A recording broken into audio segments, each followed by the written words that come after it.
जी, बिस्मिल्लाहिर्रहमानिर्रहीम. Today we will discuss social factors in second language acquisition.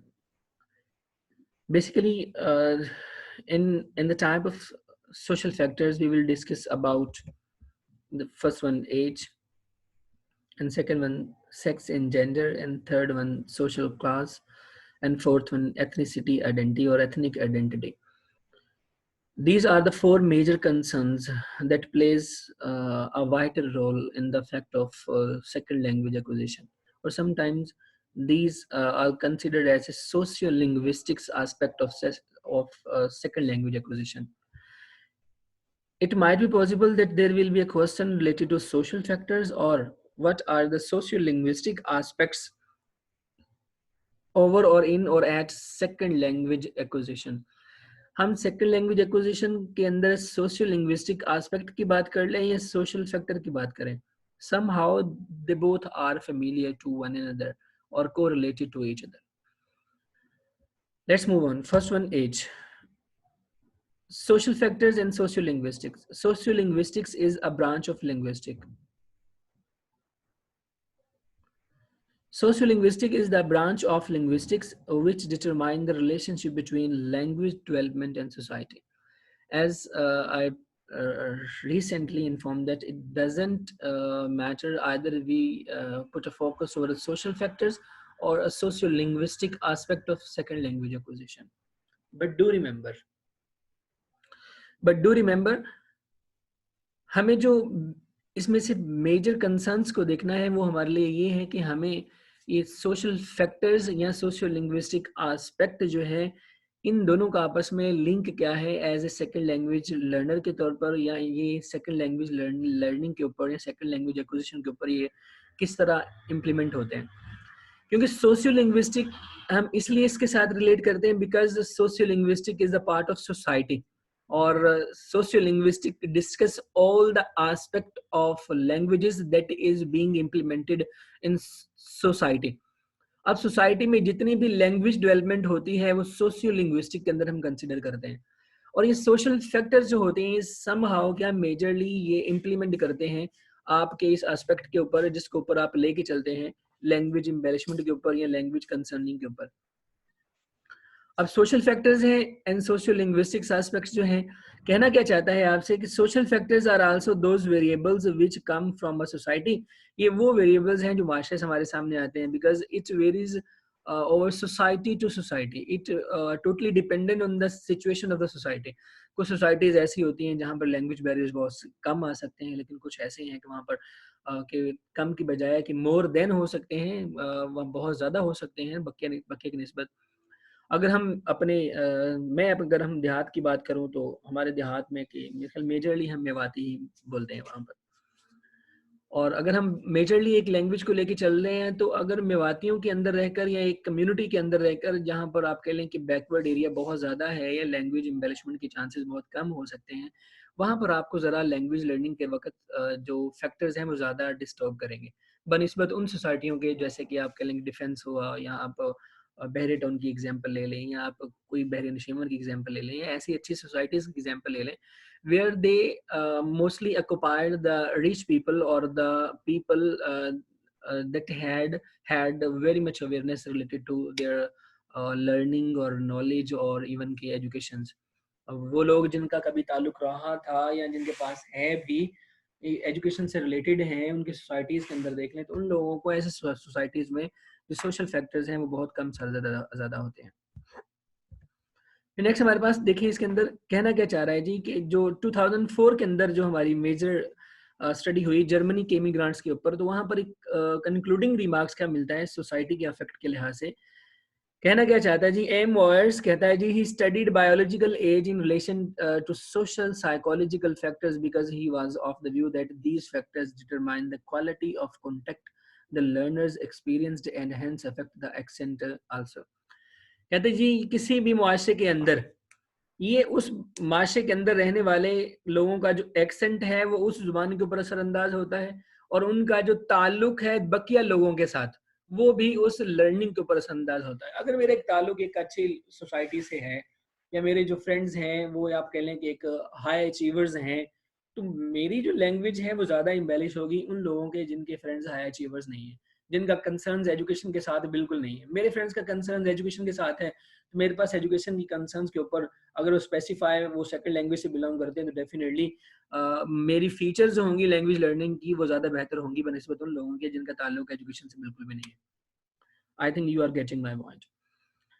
फिर Piller's study 2002 के अंदर ये कहता है कि learner in cross cultural marriage में क्या होता है, यहाँ पर कहता है he found that the age of first exposure was not a crucial factor and that the learner themselves distinguished between age of first exposure and when they really started. अब यहाँ पर कहता है जी he found the age of first exposure was not a crucial factor and that the learner themselves distinguished between the age of first exposure and when they really started.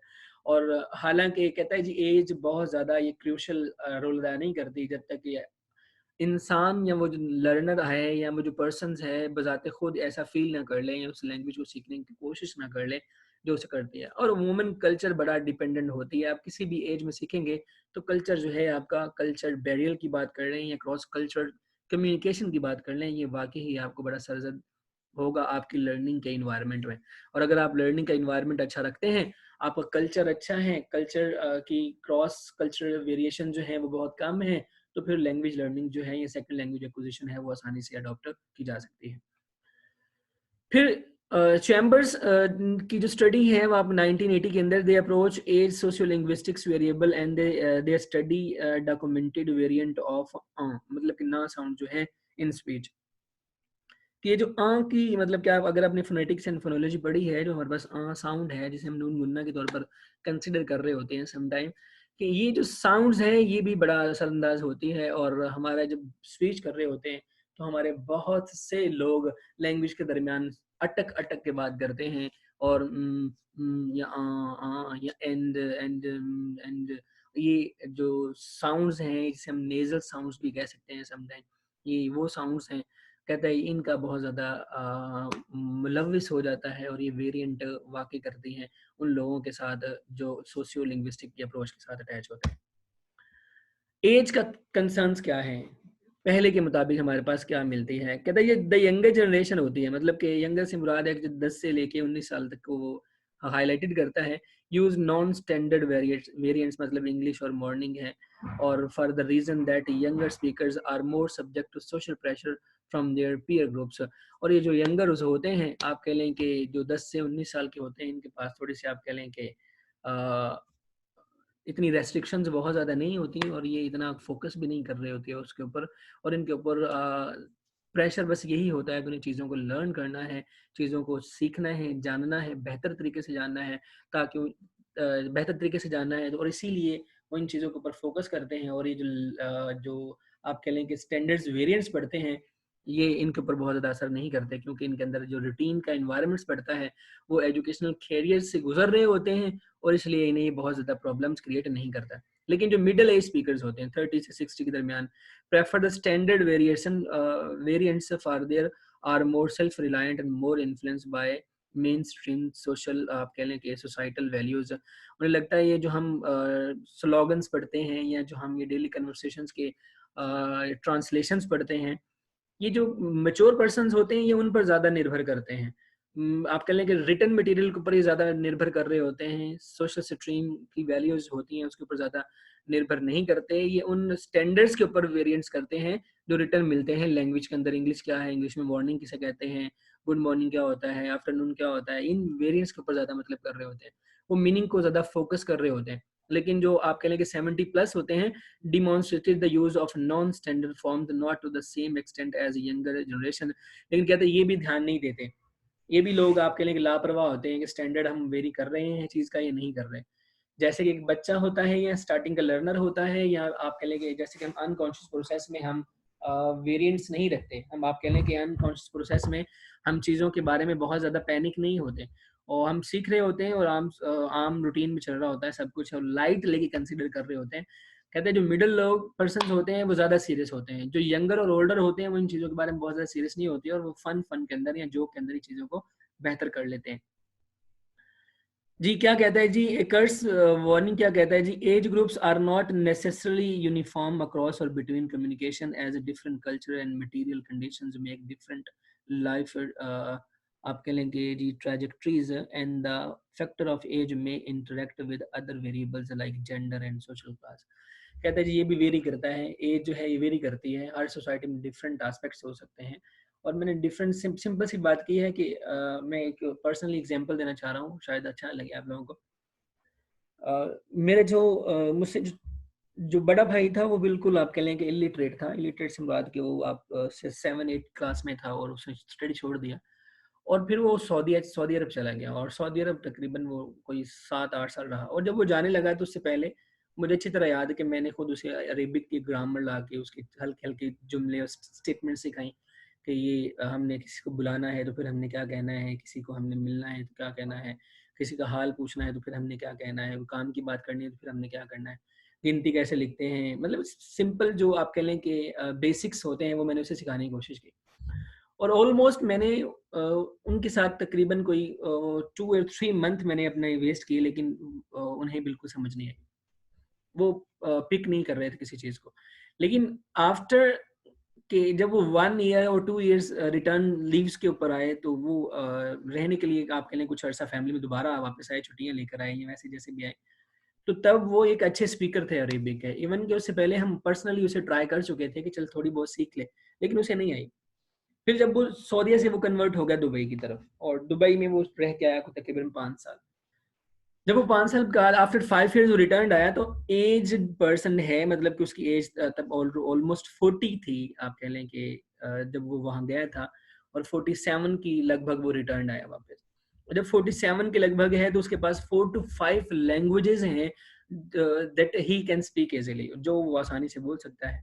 और ये मेरी जो personal ज़ाती कंसर्निंग्स जो हैं, जो ये क्रॉस कल्चरल सिचुएशंस होती हैं या आप कह लें कि सोशियो लिंग्विस्टिक जो एस्पेक्ट होता है, ये बहुत डिपेंड करता है पर्सन के ऊपर कि अगर आपको माहौल वैसा मिल जाता है तो डेफिनेटली एज मैटर नहीं करती वहाँ पर।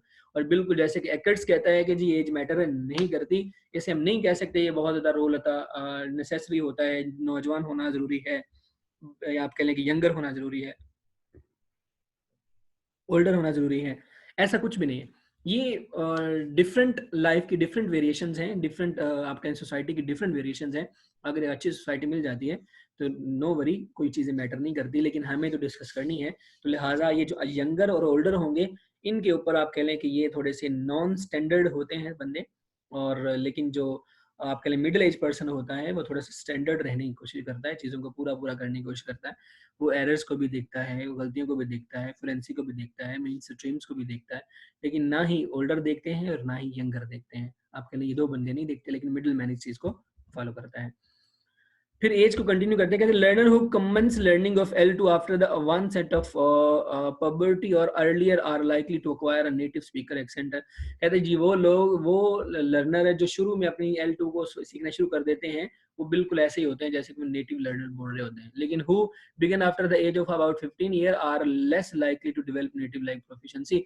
लेकिन जो 15 साल की उम्र में बाद में लैंग्वेज को सीखना शुरू करते हैं, वो कभी भी नेटिव लैंग्वेज की तरह, नेटिव स्पीकर की तरह बात नहीं कर सकते।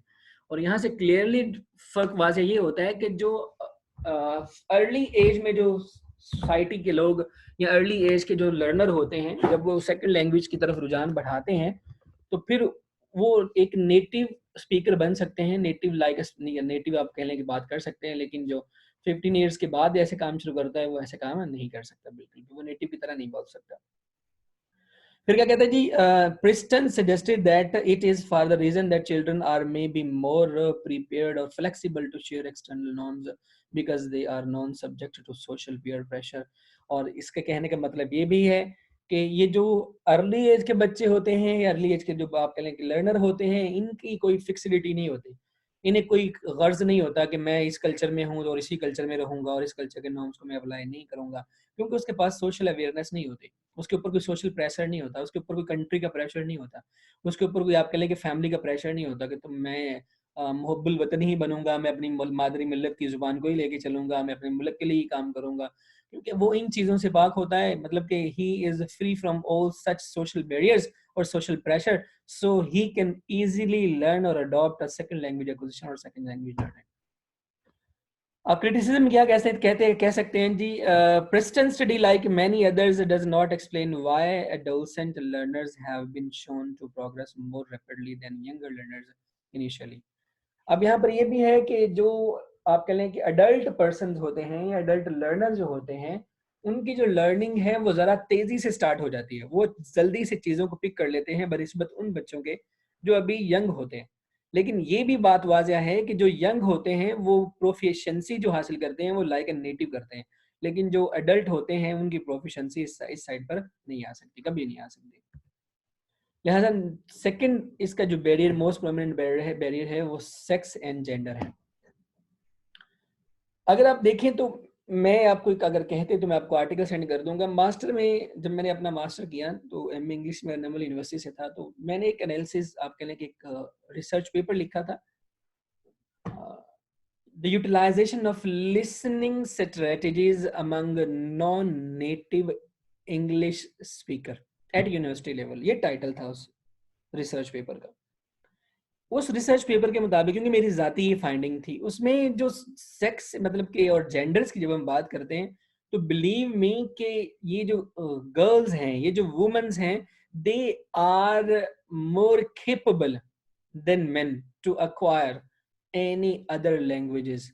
हम इंग्लिश की बात कर लें, हम उर्दू की बात कर लें, या किसी भी लैंग्वेज की बात कर लें, even the accent, even the fluency, even the reliability, और even the error free speech.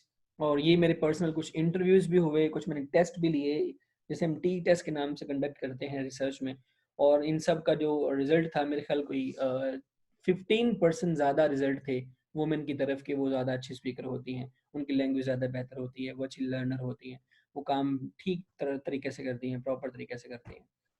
तो स्टैटिस्टिक भी यही कहते हैं sex refer to the biological distinction where the gender is a social one. ठीक है, ये बायोलॉजिकल की बात करते हैं तो सेक्स मतलब मेल और फीमेल की बात कर रहे हैं, और जब जेंडर की बात करते हैं तो ये सोशल फिनोमेना है कि मर्द हैं और ये खवातीन हैं।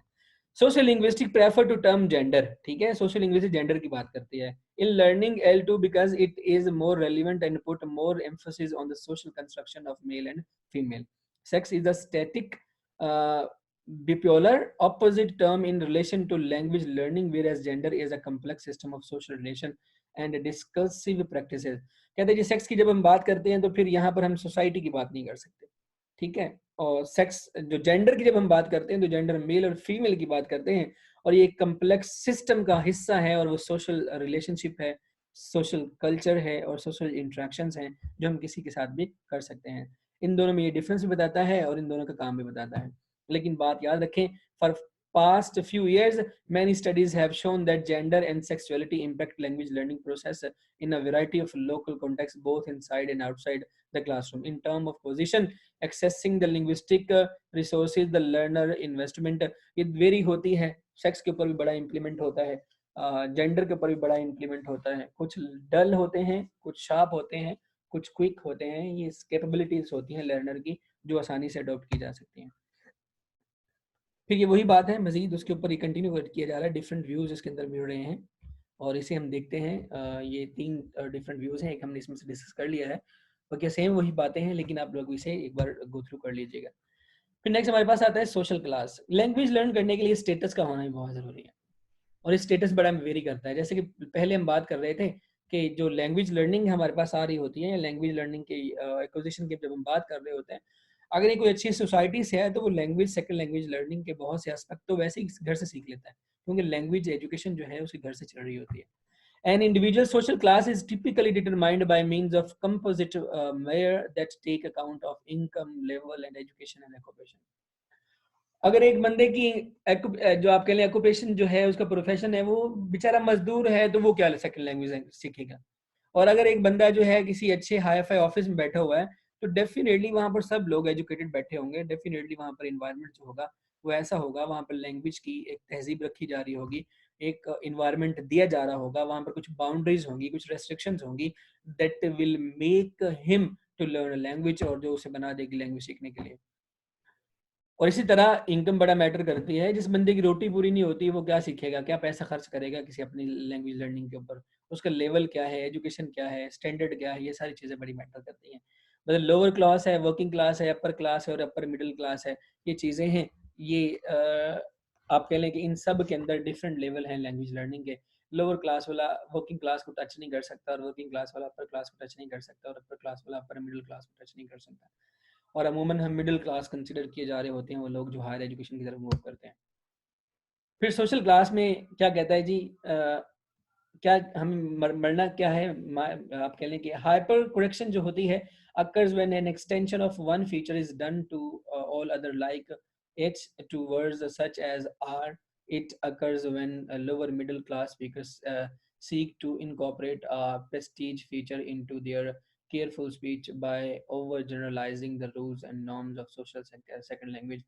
हम आप कह लें कि एक लोअर क्लास का बच्चा है तो वो एच पढ़ता है चीज़ को, एच एच।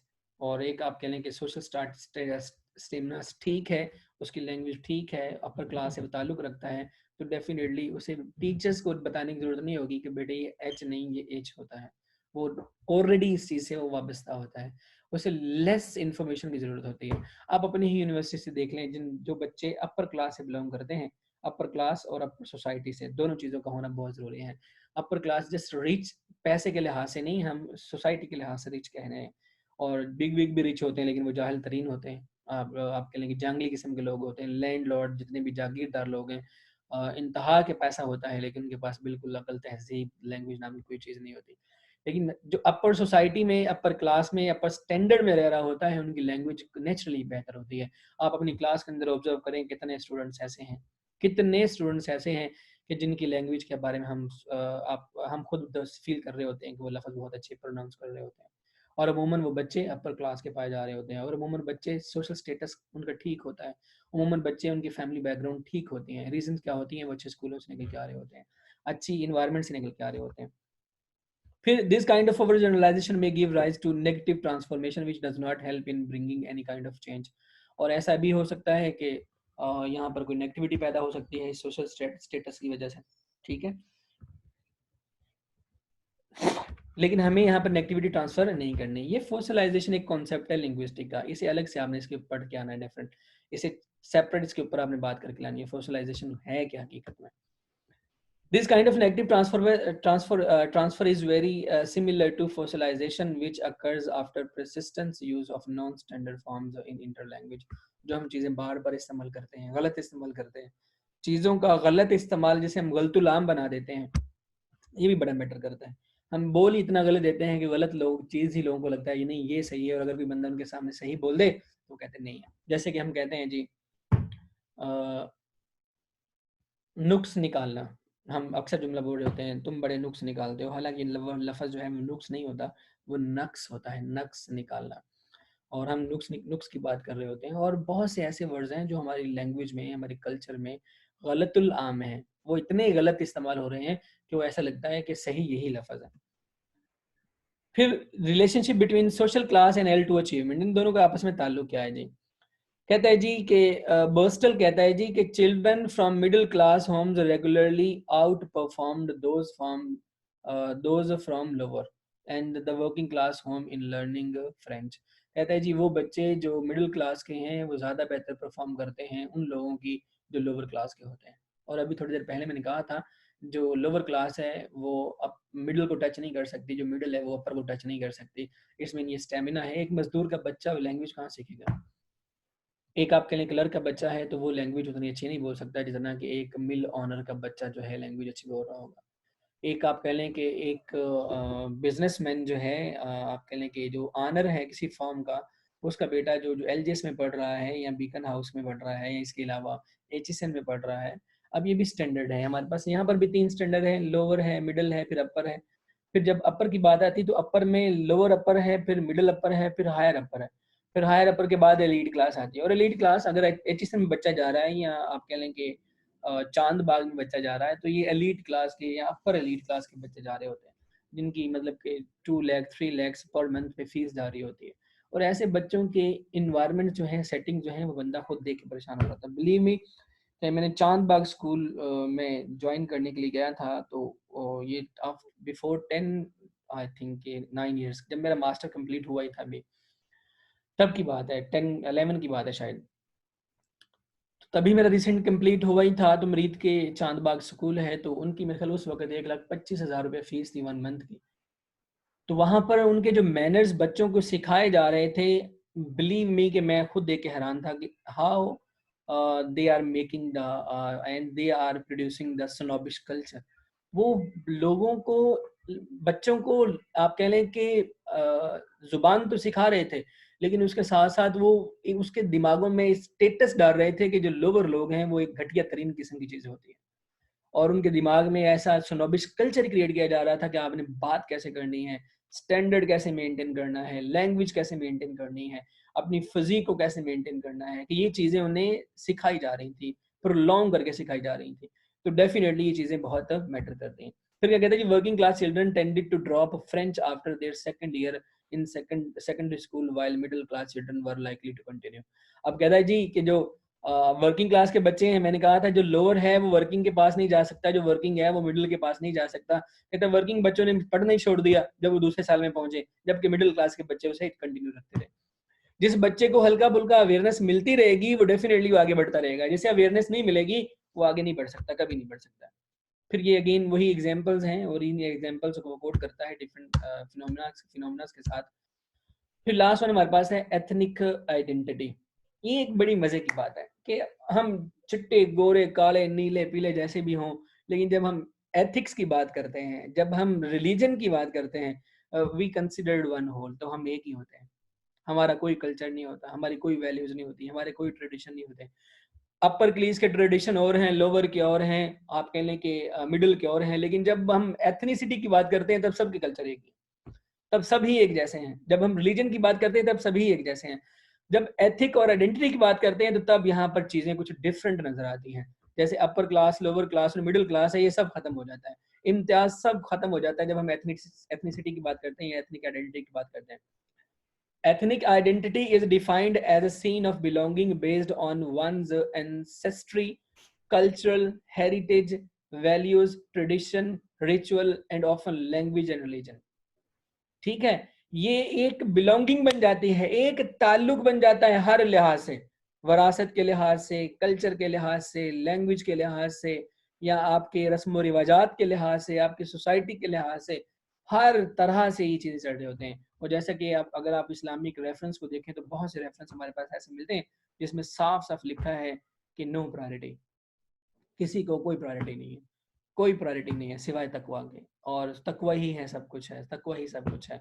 और यहाँ पर ये जो पिक्चर ऐड की गई है, और मैं कल इससे पहले डिलीट करने लगा था रात, लेकिन फिर मैंने यहाँ से डिलीट नहीं किया, इसे निकाला नहीं है, सिर्फ ये दिखाने के लिए डिफरेंट कलर्स हैं। और यहाँ पर एथनिसिटी को चेक कर लें, सभी एक बने हुए हैं, यहाँ पर सभी एक बने हुए हैं। और एक बनने से मुराद है कि यहाँ पर कोई बैरियर्स नहीं है, यहाँ पर कोई फैक्टर नहीं है। तो लिहाजा एथनिक आइडेंटिटी के अंदर रहकर कुछ सीखना पड़ जाए तो आप जल्द सीख जाते हैं। और एक और मजे की बात है, क्रिश्चियन बच्चे जो होते हैं, क्रिश्चियनिटी से जो बिलोंग करते हैं, उनकी इंग्लिश बहुत जल्दी इंप्रूव हो जाती है अगर वो मिडिल क्लास से बिलोंग करते हैं, या अगर वो किसी एजुकेशन से बिलोंग करते हैं। अगर वो पढ़ रहे हैं तो उनकी इंग्लिश बहुत जल्दी ठीक हो जाती है। पता है इसकी रीज़न क्या है? सबसे बड़ी बात है कि इंग्लिश, जब इंग्लिश कल्चर है, तो ये इस एथनिक के अंदर आकर, एथनिसिटी के अंदर आकर, रिलीजन के अंदर आकर वो इस चीज़ को बहुत ज़्यादा प्रमोट करते हैं, बहुत ज़्यादा प्रमोट करते हैं। क्रिश्चियन एफसी कॉलेज के अंदर आम रूटीन में बच्चे को एडमिशन नहीं मिल रहा होता है, लेकिन क्रिश्चियन बच्चा जिसके 45% नंबर है, वो सिर्फ स्कॉलरशिप मिल रही होती है। इसी तरह बहुत से एग्जांपल्स हैं। जब हम फेथ की बात करते हैं, जब हम रिलीजन की बात करते हैं, तो ये चीज़ें मैटर करते हैं। तो लिहाजा जो आज का हमारा टॉपिक था, ये आगे मज़ीद कुछ स्लाइड्स हैं जो पढ़ने की हैं। डिलीट मैंने इसलिए नहीं की कि इन्फॉर्मेटिव थी। एज है, सेक्स है, एंड जेंडर है, सोशल क्लास है, और एथनिक आइडेंटिटी है। ये 4 मेजर सोशल फैक्टर्स हैं जो सोशियो लिंग्विस्टिक एस्पेक्ट के तौर पर भी कंसिडर किए जा सकते हैं, और but they can also consider as a social factors in second language acquisition, but these are the major ones that we have to learn about these things. So this is that's all from my side. If you have any question you can make or you can ask.